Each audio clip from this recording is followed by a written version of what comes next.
Mr. President, it's an honor to have you here. Thank you so much. Thank you for the time. It has been almost a year since your inauguration. Have you faced anything that you were not expecting when you took office? I've been a politician for almost 40 years, excluding the term now. So I would say that on the national front, I was kept informed all the time by the news and, of course, by sources in government. But I never realized the magnitude of the contamination of the Filipinos insofar as drugs are concerned. When I became president and everything was available to me for information, I was almost appalled to know that we have reached the millions of contaminated. So when I was mayor, I said,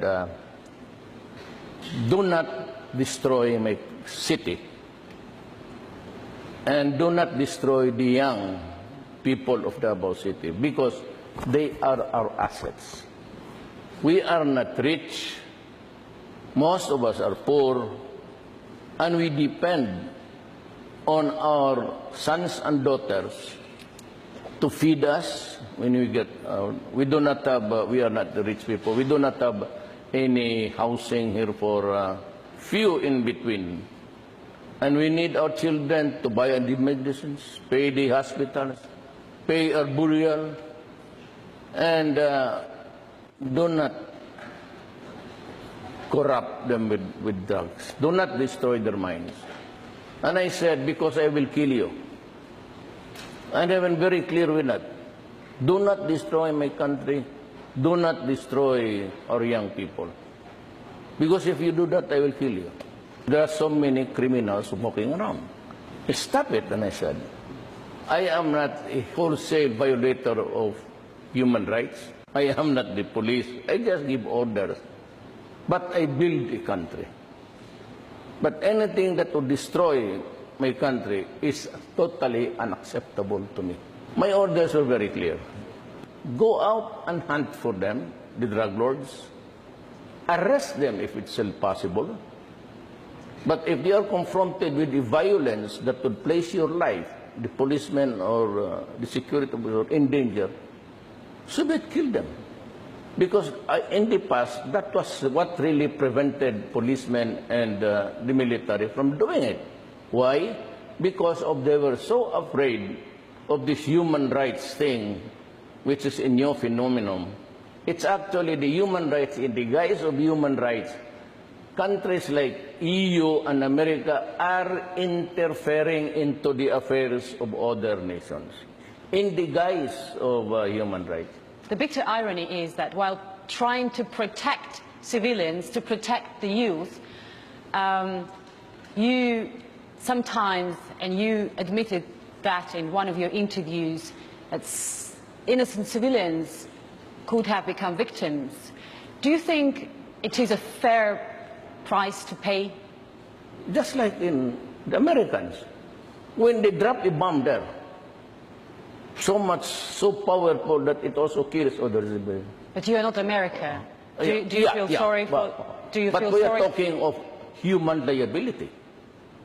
So it doesn't say that because the Americans are exempted, and that's because I am just a small time government official, I am not exempted. So what's the fairness there? No.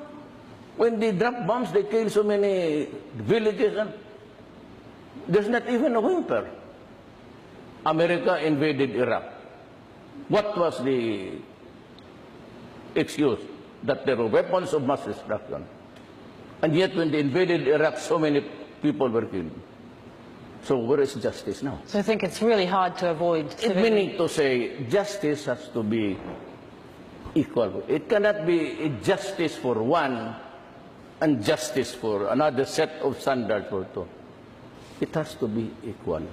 Is that the reason why you turn away from America? Yes, because they refuse to understand my predicament when they knew that they were also in the same predicament on a larger scale.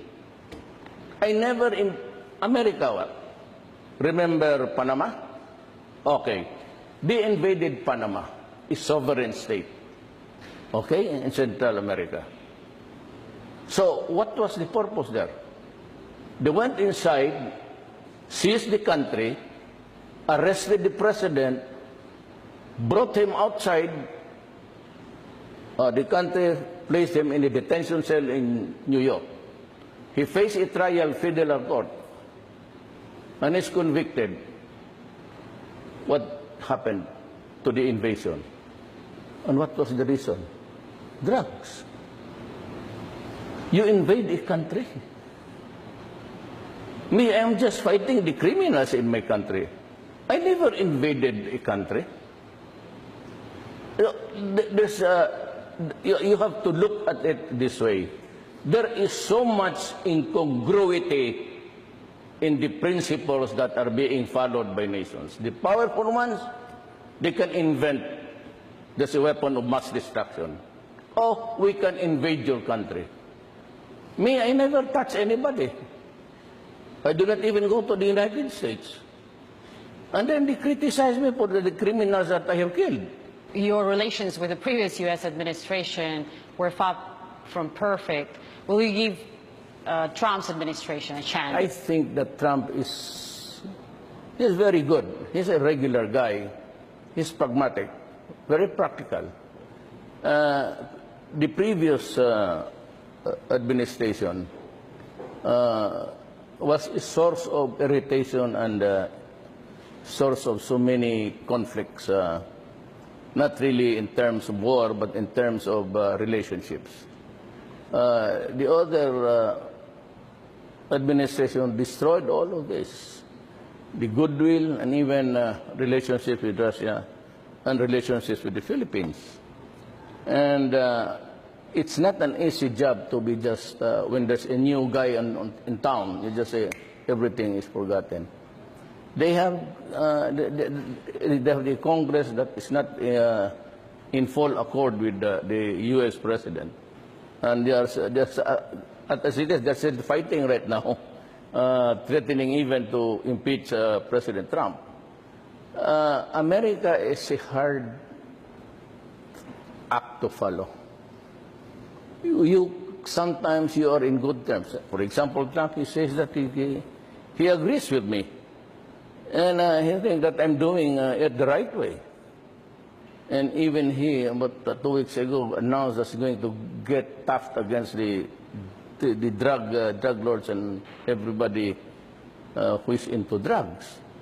You could almost find the similar words between my mouth and Trump's mouth. But you know, those things that we ordered and those things that we expect to be delivered is being hampered because it is equally, the powers of the president is subject also to the checks and balances of Congress. And sometimes he is paralyzed. He himself now even finds himself maybe not really big trouble, but in trouble. I have nothing against America. We're perfectly all right. Trump is my friend. But my foreign policy has shifted from what of that pro-Western. I now have this working alliance with China, and I hope to establish a good working relations with Russia. Why?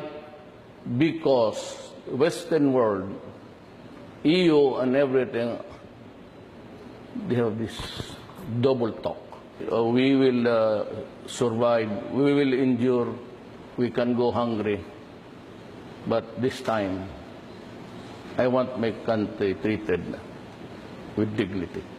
So you once said that you don't want America in your country. So you were serious. Yes, I said no. I said American troops. That one day during my term, if I survive the CIA, oh no. If I survive the CIA, I have stayed 5 years. You talk a lot about assassination. Do you really expect that to happen? They do it. Does it surprise you? Are you worried? Well, they can Are you topple afraid of your government. life? They can even pluck the president out of his country and force him to face trial in another country. What should happen so that it improves? Are you waiting for an apology? Let's say, will it work? No, that's not. I don't want that thing to happen. So what may help? It's enough that I respect Trump. He's a friend, and he is welcome to come here on November.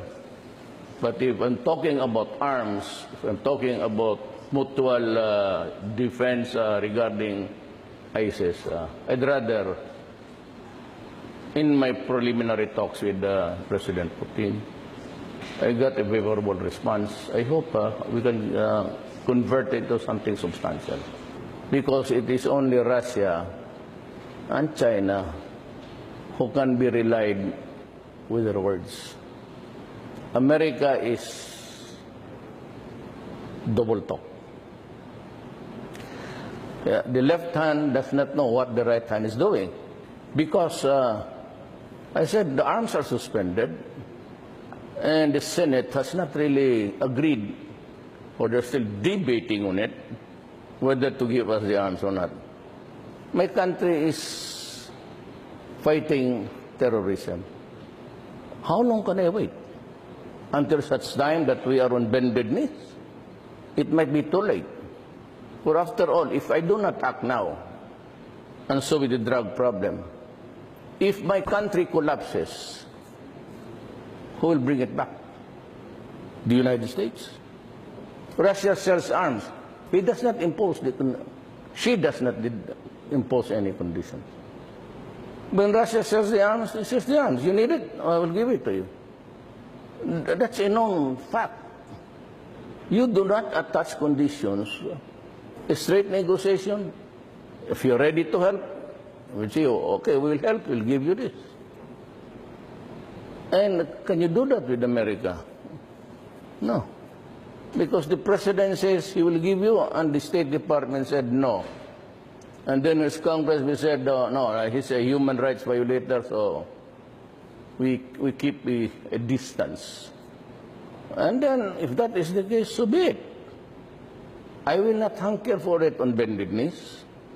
I will not ask for mercy for that alone.